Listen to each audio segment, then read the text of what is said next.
औज़ुबिल्लाहिमिनश्शैतानिर्रजीम बिस्मिल्लाहिर्रहमानिर्रहीम अस्सलाम वालेकुम वरहमतुल्लाहि वबरकातुहू।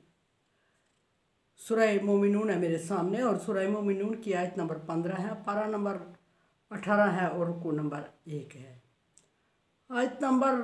12 से 14 तक अल्लाह तबारक व तआला ने इंसान के तख्लीकी मराइल को ज़िक्र फरमाया,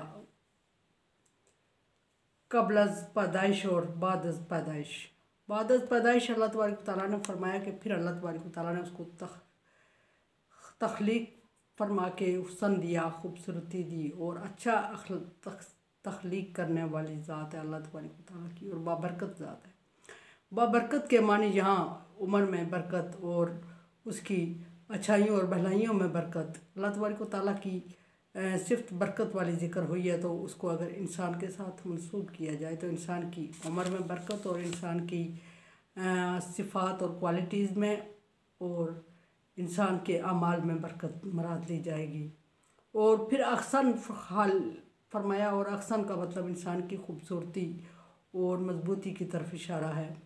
और अल्लाह तबारक व तआला ने फरमाया खलक़नल इंसान अहसानी तक़वीम। दुनिया में इंसान से ज़्यादा खूबसूरत और इंसान से ज़्यादा मखलूक खूबसूरत और मजबूत मखलूक और कोई नहीं। बज़ाहिर बड़े बड़े कवि हैकल चीज़ें अल्लाह तबारक व तआला ने पैदा की, शेज़ोर और बहुत ताकतवर, ज़ोरावर और वहशी, लेकिन जब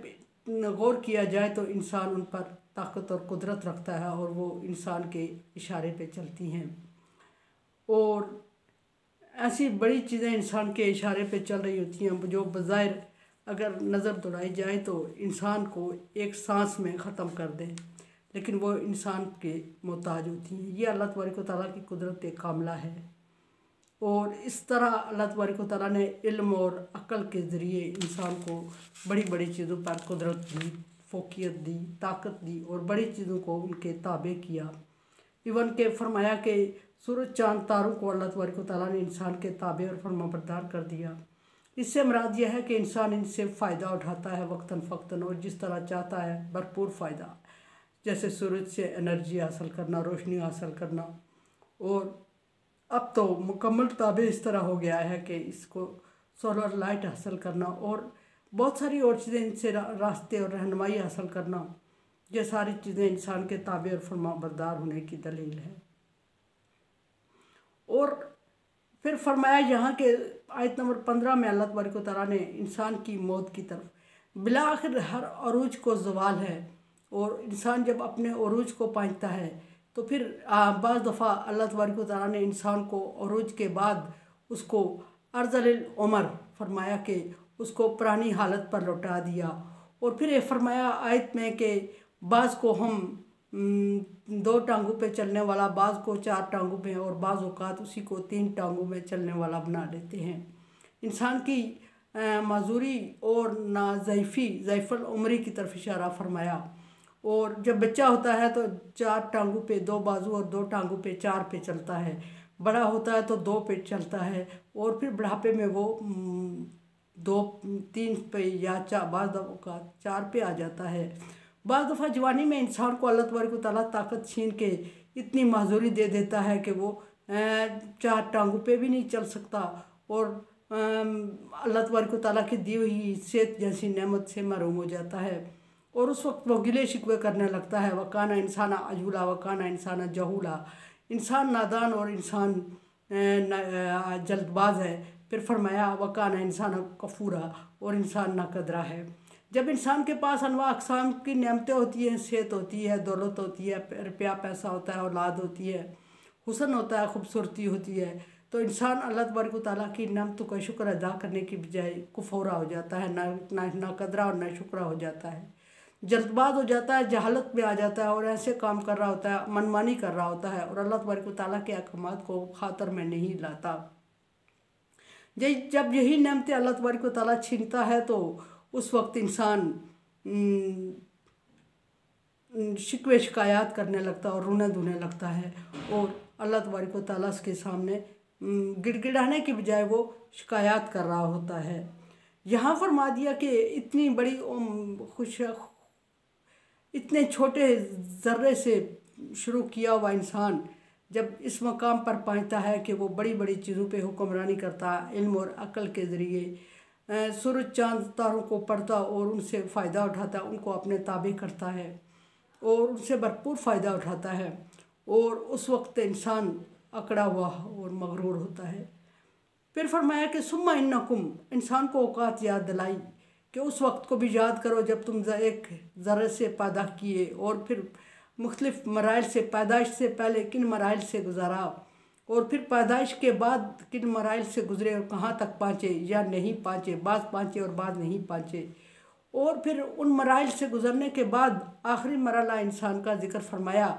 कुल्लु मन अलैया फ़ान, जो कुछ भी इस ज़मीन में है वो मिट के रहने वाला है, मिटने वाला है। बिल्कुल वही हाल इंसान का है। इंसान में रोए ज़मीन पर सबसे बड़ी और ख़ूबसूरत और पुरकशिश और बाइज़्ज़त जो तख्लीक है वो इंसान है, और उसी इंसान को अल्लाह तबारक व तआला याद दिला रहे हैं कि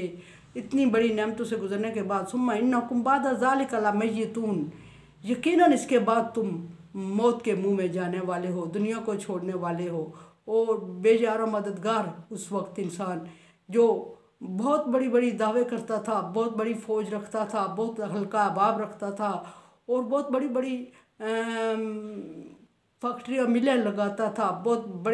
बड़ी जगहों पे बैठता, ऑफिसर कहलाता था, बड़ी बड़ी मीटिंग करता था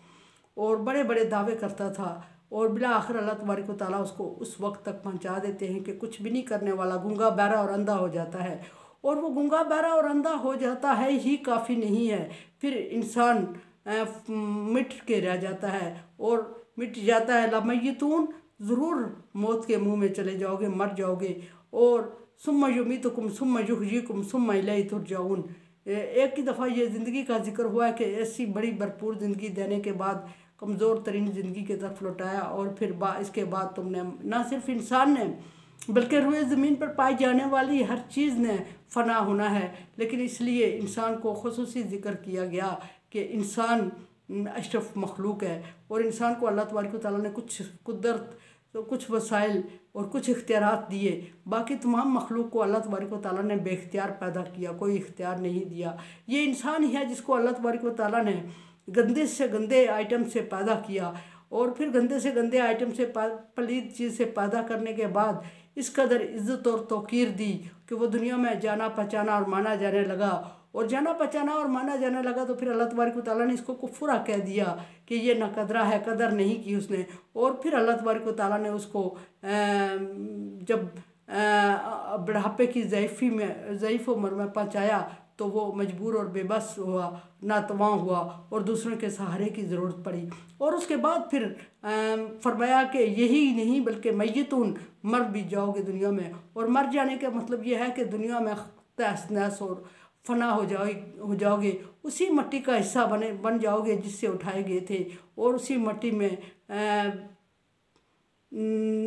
बुली बसरी चीज़ हो जाओगी। कोई तुम्हें याद भी नहीं करेगा, 2 4 8 10 दिन तक किसी की याद में रहोगे, उसके बाद तुम भूली बिसरी कोई हस्ती बन जाओगे और मिट्टी में मिट्टी हो जाओगे। और मिट्टी में मिट्टी होने के बाद अल्लाह तबारक व तआला क्या फरमाएंगे इंशाअल्लाह कल जिक्र करेंगे।